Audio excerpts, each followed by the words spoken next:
Hello everyone, this is Mix K. Today going to be going over some information on ionic bonding. So we've talked a little bit about ionic bonding, but now we're going to go into a little bit more details about how they bond. So ionic bonding is a metal atom taking a valence electron from a non-metal atom taking electrons from a metal atom. The atom becomes positively and negatively charged. And when that positive and negative charges come near each other, they attract. So an ionic bond is really the force of attraction that holds those atoms together. So one atom gives, one atom takes electrons. That results in positive and negative charges, and they stick together like magnets. Now, the positive and negative charges have to cancel out so that the overall charge is zero. So whether I have one tiny little itty bitty bit of an ionic compound like salt, or if I have a whole container of salt, those positive and negative charges in the salt are going to have to add up to zero. They're going to balance out. Now, for cations and anions, we're going to be talking about these throughout because cations and anions are positive and negatively charged atoms. Now, cations are always going to go first when we see an ionic compound, and they're always going to be the metal. Whereas the anion is going to go last, and it's going to be made of nonmetals. Now, the metals have very low electronegativities. They're really bad at attracting electrons. So what happens is they lose their electrons and drop down to a full octet. And I'll show you that on the next slide. So when they lose their electrons, they become positive. So for an atom that has one valence electron, it's going to lose that one valence electron and become positive one. It lost an electron, so it becomes positive. If an atom has two valence electrons, it's going to lose both of them. It's going to lose two of them, and then it's going to be positive two. And if an atom has three valence electrons, it's going to lose those three and become positive three. Now, anions are the opposite. They have high electronegativity, so they're really good at attracting electrons. So they're going to take the electrons to fill up to a full octet. So they're going to gain those electrons and become negative. So if something has 7 valence electrons, it's going to gain 1 to get 8, and it becomes negative 1. If it has 6 valence electrons, it's going to gain 2 to make it equal 8, and it's going to end up being a charge of negative 2. And if it has 5 valence electrons, it needs 3 more, so it's going to become negative 3. So we can see that these atoms, if they have the same number of valence electrons, they're going to end up having the same charge because the difference to get to a full octet is going to be the same. If I go back to my periodic table, we can see all the elements with one valence electron have a charge of 1. So everything in this first column is going to have a charge of plus 1. Here we have the 2 valence electrons, so they're all going to be plus 2. We skip the middle because the middle is weird. 3 valence electrons becomes plus 3. Now 4 is a little weird because it's in the middle. Sometimes it becomes plus 4, sometimes it becomes minus 4. It's not as regular. 5 valence electrons becomes negative 3 because it gains 3 electrons. 6 valence electrons becomes negative 2 because it gains 2 electrons. And 7 valence electrons becomes negative 1 because it gains 1 electron. So every element in the same column will have the same charge. So chlorine will be negative 1, where magnesium would be positive 2. So we look for that number highlighted in green, the charge. Okay. So if we look at an example here, we have sodium, and sodium has 11 electrons and 11 protons. So that's 11 negative charges and 11 positive charges. So that's going to add up to a charge of 0. Whereas chlorine has 17 electrons and 17 protons, and same idea, because there's the same amount of negatives and positives, the charges add up to 0. Now, If we look at sodium, sodium only has one valence electron in its outer ring. And it doesn't want to have to fill this whole ring up. It has a really low electronegativity. So it's going to give its electron away to chlorine. Chlorine had 7, and it's really close to having 8. So it's like, yeah, give me that last electron, and it takes it. So what ends up happening is sodium gives 1 electron away.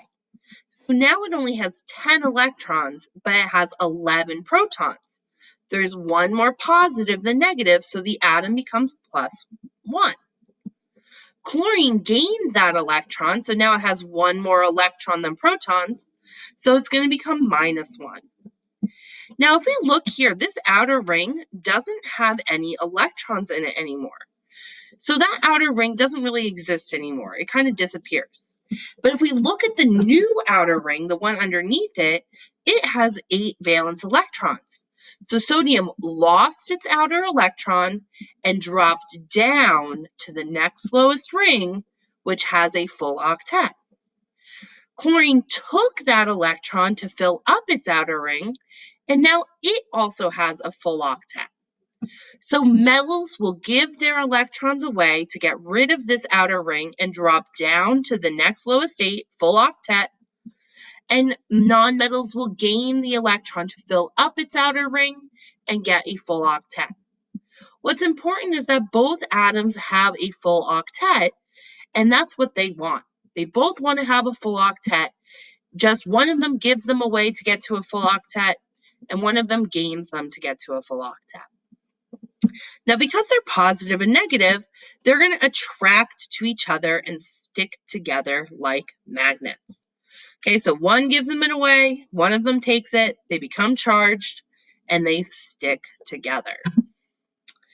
Now, this slide looks kind of complicated, but it was mostly because I wanted to put all the instructions in one place. And I'm going to go over these examples with you right now.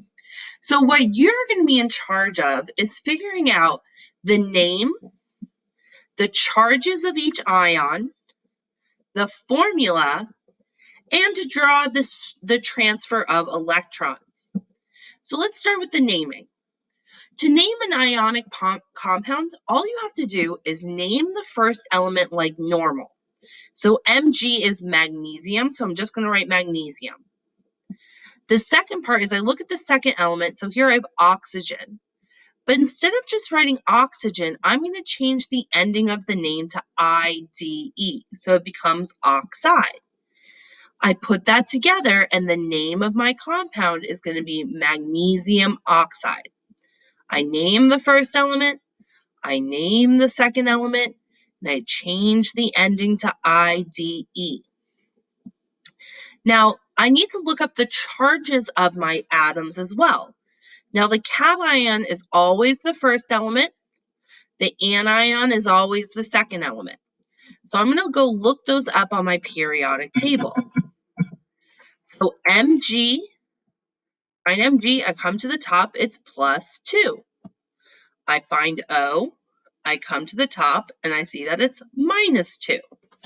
So I'm going to go put that in my box. +2, -2. Now, to find my formula, I'm going to do something called crisscross method. And this is just a way to balance out the charges in our atoms. Now, I don't need you to write all of this down. This just might be something you want to write down on a scrap piece of paper when you're doing your work. But what I'm looking for is the final answer. So I take my two charges. Magnesium was +2, chlorine is -2. I'm going to ignore the plus and the minus sign and just look at the numbers. And I'm going to crisscross them. I'm going to swap them. So the 2 comes down here. The 2 comes down here. I switched them. And see how I color-coded them so you could follow the numbers? Now, I have a 2-to-2 ratio here. So what I want to do is I want to reduce this. 2-to-2 is the same as saying 1-to-1. I divided them both by 2 and drop them down to 1. So we switch the numbers, and then we check, can I reduce it? Can I divide both of those into new whole numbers? Here, though, I have 1 to 1. Now, chemists don't write in the ones. They just don't because they don't need to. If I have this symbol here, I know I have at least one of that element. So I'm going to erase the ones, and my final one is going to be MgO. Now, if I think about it, I have 1 Mg, which is plus 2. I have 1 O, which is minus 2. So if I add positive 2 to negative 2, I'm going to get 0. So my charge is balanced out. Now, I'm going to go down here. Now, when you see this originally, you're going to see a couple atoms of each. You don't need all of them. You just need the amount you have in your formula. So here I have 1 Mg and 1 O.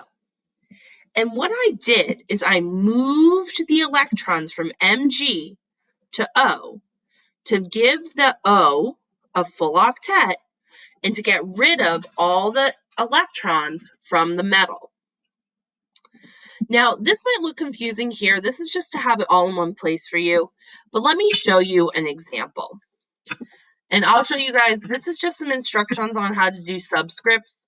On your computer, you have a little quick key where if you do control comma, it'll make it a subscript. So you can either highlight the number and hit control comma and it'll subscript it. Or you can just hit control comma and then it'll make the next number you type small. And then you hit control and comma together again to make it big again. Okay, I have to go small screen for this so I can type in some answers to show you. And actually, I know I'm in the middle of a video, but let me make a copy of this real quick because I don't want to mess up my version I just finished making. Okay. Thank you for your patience. Sorry, I'm going to yell at my dog real quick. Ledger, where are you going? Come here. So first I look at my element Na, and I know Na is called sodium. If you don't remember, you can check your periodic table. It tells you the names there. So first, I just named sodium like normal. Now my second element is chlorine. But I need to change the ending of the name to IDE. So I'm going to get rid of the last 3 letters there and change it to IDE, sodium chloride. Now I'm going to look up these 2 elements on the periodic table. I'm going to look up Na. I go to the top and it's plus 1. We'll get Cl. I come to the top and it's minus 1. So I'm going to type that in. Chlorine was plus, or no. Sodium was plus 1. Chlorine was minus 1. Now, if I go to do crisscross method and I swap these, I'm going to end up with Na1Cl1. But that 1-to-1 ratio, I don't need the ones to show that. So it's just going to be NaCl. Let me show you this. Let me open up a Jamboard just to show you a little bit more detail. So I think that might help you. Okay. So if I have Na plus 1 and Cl minus 1. Okay, I'm going to get rid of the plus sign and the minus sign. And then I'm going to swap the numbers. So I'm going to take this one and move it down here. And I'm going to take this one and move it down here. So now I have Na1Cl1. Now, I can't reduce 1-to-1 anymore. 1-to-1 is the simplest ratio. So all I have to do now is erase my ones, and my formula is going to be NaCl. Okay? Now, I see I only have 1 Na and 1 Cl. So I'm not going to need all of these atoms down here.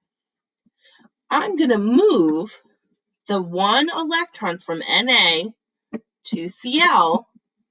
Now, Cl has 8, Na has, technically it has 8 underneath, but we don't have those drawn here. It has 0 right now.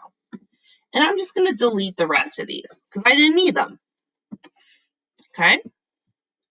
Let's try another one. This one is Mg and S. So I'm going to start with Mg is magnesium, and S is sulfur. Now I'm going to change the ending of the name to IDE, so it becomes sulfide. Now I need to go look these up on the periodic table. So I'm going to look at magnesium. And when I look at magnesium, I go to the top and I see that it's +2. When I look at sulfur, I go to the top and I see that it's -2. So let me go back down, bloop, bloop, bloop, bloop. So I have +2 and -2. So let me go figure out my formula. So this time I have Mg and S, and I have it is -2 and +2. So now I'm going to do crisscross. I'm going to swap them. So this one comes down here, and this one comes down here, and I ignore the plus and the minus sign. So what I end up with is Mg2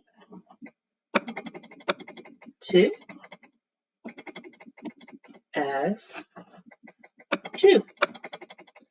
Now 2 to 2 is not the simplest ratio. 2 to 2 is the same as saying 1 to 1. And if all I have left is ones, I'm going to erase them. And my final formula is just going to be MGS. So I'm going to go put that into my chart. And I'm going to have MGS. So again, I only have one of each. So I'm not going to need all these other guys. I only need one of each. And I can see when I go to move them, I move this one here to pair it up. I move this one here to pair it up. MG has given them all away. S now has 8. So I'm all done. Let's try another one. Here I have Mg plus F. So I have magnesium fluoride. I had to change it from fluorine. I changed the ending to IDE, fluoride. And then I'm going to go look at my charges. Mg is +2. Fluorine is -1. So I'm going to go put that in my chart. Oop, wrong one. There we go. Mg is +2. Fluorine is -1. So let me go do my crisscross.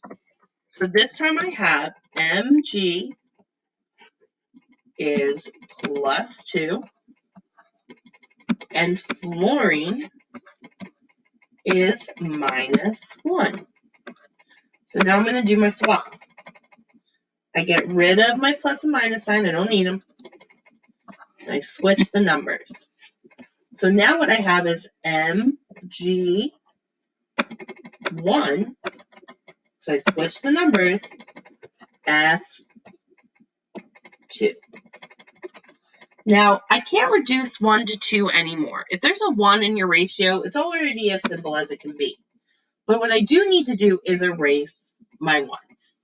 So my final formula here is going to be MGF2. Now, remember, to do your subscripts, you hit Control, comma, and now it's tiny. I hit Control, comma again to make it big. So if I look here, I have 1 Mg and 2 Fs. So I don't need one of these Fs, and I don't need 2 of these Mgs, and we'll see how that works out in a second. So this Mg gives 1 of its electrons to this fluorine, and now it has 8. And there's still another electron left, so it's going to give its other electron over to this fluorine here. So now both of the fluorines have 8, and Mg has given them both away. Okay, let's try this one. So we have Al, which is aluminum. I name it like normal. And I is iodine. But I have to change the ending to IDE. I'm going to go look at my charges. Aluminum is +3. Iodine is -1. Okay, so I'm coming back down here. Aluminum is +3. Iodine is -1. Okay, so let me go do my crisscross. So I have aluminum and iodine. Okay, aluminum is +3. Iodine is -1. So I'm going to do a little switchy switch. Okay, I get rid of the plus sign, I get rid of the minus sign, and I'm going to swap them. So I have Al1 and I3. Now, I can't reduce 1 to 3, so I just erase my 1 to get my formula. ALI3. Oh, I don't like how, that's annoying. Okay, hold up. Just change this font so you guys can see that it's an I with, yeah, there we go. Okay. So I have 1 Al and 3 iodines. So now if I look, I can give 1 here, another one to this one, and another one to this one. So I end up with my Al has given all of its electrons away, and each of my I's have 3, or have 8. I have 3 iodines, they each have 8. Okay, let's look at one more example. I have ALS. Now this is kind of as complicated as it's going to get for one of these problems.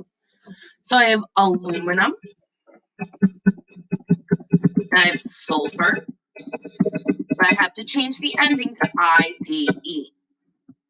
If I look at my elements, aluminum has a charge of +3, sulfur has a charge of -2. So I'm going to come back down here. Bloop, bloop, bloop. Where was I? Here I am. Okay, plus, oh, I mistyped here. Let me fix that while I see it. Sulfide, +3, -2. So let's actually come down here first, and then I'm going to show you the crisscross. So I'm going to start moving my electrons. So I moved 1 down here, and 1 here, and now this sulfur has 8.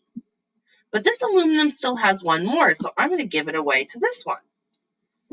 But now this sulfur still needs another, so it's going to take 1 from here. But now this, oops, wrong thing. Bloop. Okay. Just move a little electron, there we go.